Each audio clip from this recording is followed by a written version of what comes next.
Hi hello welcome back to you my channel. Today's vlog A devotional trip అండి.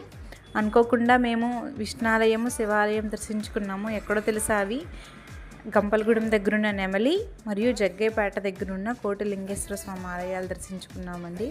దేవాలయాలు అయితే ఎంత ప్రశాంతంగా ఉన్నాయంటే చాలా ప్రశాంతంగా ఉన్నాయి. కాకపోతే కొంచెం నిన్న ఎండ ఎక్కువ ఉండింది, పర్లేదులేండి. కానీ దేవాలయాలు మాత్రం చాలా ప్రశాంతంగా దర్శనమైందండి. చాలా బాగున్నాయి చూడటానికి.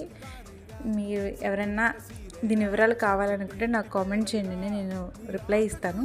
Thanks for watching. ఇలాంటి మరిన్ని వీడియోస్ చూడాలి అనుకుంటున్నారా? నా ఛానల్ని సబ్స్క్రైబ్ చేసుకోండి. Thanks for watching.